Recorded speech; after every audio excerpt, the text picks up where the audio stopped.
जय माता दी मित्रों, आपके और आपके परिवार पर भगवान सूर्यदेव की कृपा सदैव बनी रहे। आज मैं आपको भगवान सूर्यदेव की व्रत कथा सुनाने जा रही हूँ।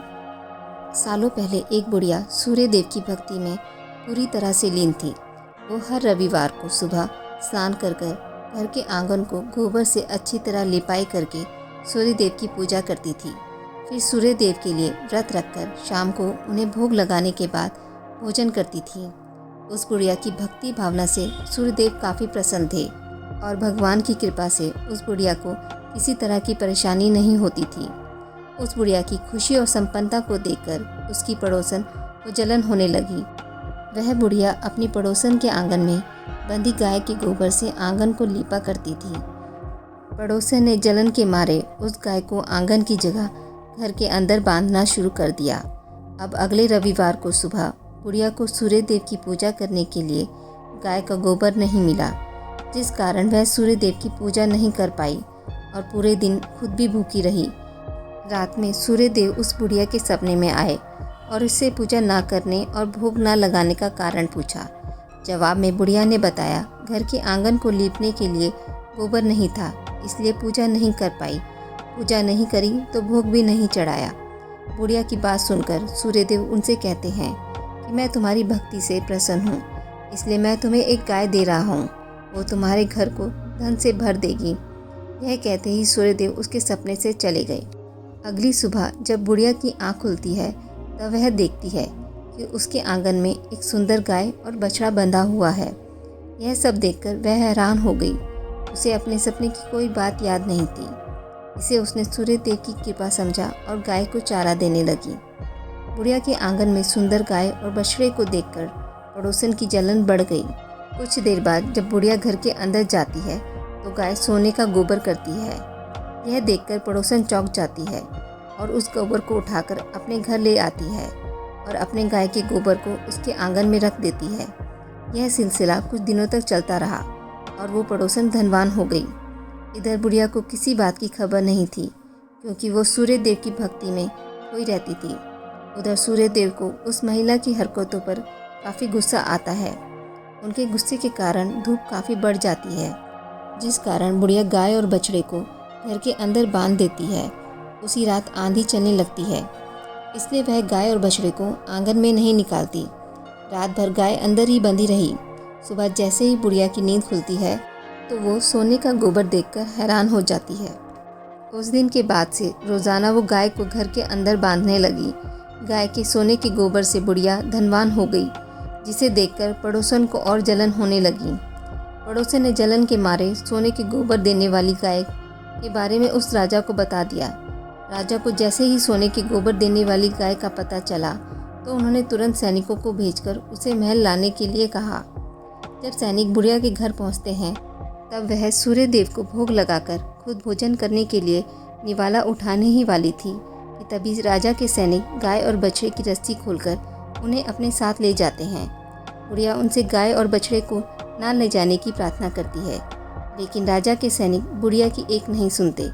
कुछ ही देर में सैनिक गाय को राजा के पास ले जाते हैं। राजा गाय की सुंदरता को देखकर काफ़ी खुश होते हैं और उसे अपने पास ही रख लेते हैं। गाय व बछड़े के जाने के गम में बुढ़िया बिना खाए पिए पूरे दिन सूर्यदेव से गाय और बछड़े को लौटाने की प्रार्थना करती है। इधर दूसरे दिन सुबह राजा सोने का गोबर देखकर हैरान हो जाता है। उधर बुढ़िया भूखी प्यासी सूर्यदेव की प्रार्थना में लगी रहती है। बुढ़िया की तकलीफ देखकर सूर्यदेव अगली रात राजा के सपने में आकर कहते हैं कि अगर तुमने इस गाय और उसके बछड़े को नहीं लौटाया तो तुम्हारे राज्य पर संकट आ जाएगा, तुम्हारी धन संपत्ति सब नष्ट हो जाएगी।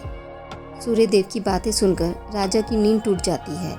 दूसरे दिन सुबह वो बुढ़िया को गाय और बछड़ा लौटा देते हैं, साथ ही उसे कुछ धन भी देते हैं और उसकी पड़ोसन को सज़ा देते हैं। सूर्यदेव की इस चमत्कारी गाय और बुढ़िया पर उनकी कृपा देखकर राजा पूरे नगर के लोगों को हर रविवार सूर्यदेव की पूजा करके व्रत रखने के लिए कहते हैं। तभी से ही रविवार के व्रत का चलन शुरू हुआ और राजा के पूरे राज्य में खुशियाँ ही खुशियाँ छा गई। सूर्यदेव स्तुति।